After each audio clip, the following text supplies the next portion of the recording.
कर्जमुक्ती मिळालीच पाहिजे. हक्काचा पीक विमा मिळालाच पाहिजे. अरे कोण म्हणतो देणार नाही? घेतल्याशिवाय राहणार नाही. विना अट विना शर्त कर्जमाफी मिळालीच पाहिजे.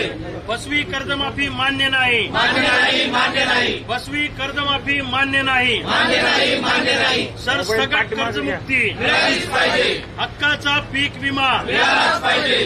कोण म्हणतो देणार नाही? घेतल्याशिवाय राहणार नाही. अरे कोणता म्हणतो देत नाही? घेतल्याशिवाय राहणार नाही. सरसगट कर्जमाफी मिळालीच पाहिजे. सरसगट कर्जमुक्ती मिळालीच पाहिजे. हक्काचा पीक विमा मिळालाच पाहिजे. शेतकरी एकजुटीचा शेतकरी एकजुटीचा महाराष्ट्रातला शेतकरी मोठ्या प्रमाणामध्ये आत्महत्या करतो आहे.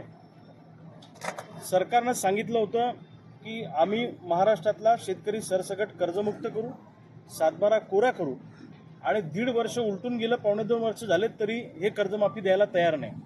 आम्ही जी कर्जमाफी मागतो आहे, आम्ही माफी मागत नाही, आम्ही मुक्ती मागतो आहे. आम्हा शेतकऱ्यांवर झालेलं कर्ज हे सरकारच्या चुकीच्या धोरणामुळे झालेलं आहे. यांनी सोयाबीनला भाव मिळू दिला नाही, यांनी कापसाला भाव मिळू दिला नाही, यांनी कांद्याला उसाला भाव मिळू दिला नाही, यांनी दुधाला भाव मिळू दिला नाही. जेव्हा जेव्हा भाव मिळण्याची व्यवस्था तयार झाली तेव्हा तेव्हा यांनी निर्यातीवर बंदी आणली आणि सोयाबीन आयात करून सोयाबीनचे भाव पाडले, तेल आयात करून सोयाबीनचे भाव पाडले, कापूस आयात करून कापसाचे भाव पाडले, आणि दुर्दैवानं शेतीमालाचे भाव पाडल्यामुळे आमच्यावर मोठ्या प्रमाणामध्ये कर्ज झालं. आणि म्हणून आमचं कर्ज फेडणं ही सरकारची जबाबदारी आहे.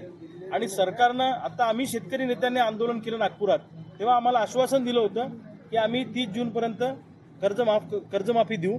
पण दुर्दैवानं इतक्या जाचक निकष आणि अटी त्या कर्जमाफीमध्ये घातल्या गेले की 10 ते 15% शेतकरी सुद्धा त्या कर्जमाफीमध्ये बसणार नाही. उदाहरणार्थ 2019च्या कर्जमाफीमध्ये ज्यांना लाभ मिळाला त्यांना फक्त 50,000 रुपये मिळणार आणि वरचे पैसे त्यांनी भरायचे. म्हणजे ज्याच्यावर 5 लाख रुपये कर्ज आहे त्याला 50,000चा लाभ घ्यायचा असेल तर 4.5 लाख रुपये भरावे लागतील. म्हणजे त्याला सावकाराच्या दारात जावं लागेल. म्हणजे एका बाजूला यांच्या कर्जमाफीचा लाभ घेण्यासाठी आम्हाला सावकाराच्या दारात जाऊन कर्जबाजारी व्हावं लागेल अशी परिस्थिती आहे. म्हणजे पुन्हा एकदा कर्जबाजारी करण्याचं काम सरकार या निमित्तानं करत आहे. आणि ही कर्जमाफी योजना नाही, ही कर्ज वसुली वन टाइम सेटलमेंट योजना आहे.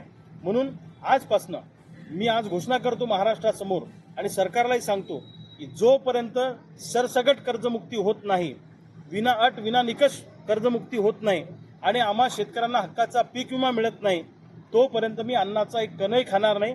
माझा जीव गेला तरी बेहतर, माझा प्राण गेला तरी बेहतर, पण मी आंदोलन थांबवणार नाही. माझ्या डोक्यात एकच आहे की महाराष्ट्रातला शेतकरी सरसगट कर्जमुक्त झाला पाहिजे अशी आम्हा सगळ्या शेतकऱ्यांची मागणी आहे.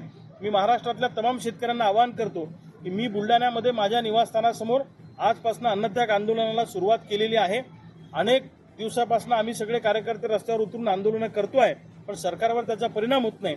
पण आता जे आंदोलन आजपासून सुरू झालं हे भूतो न भविष्यती अशा पद्धतीचं आंदोलन असणार आहे.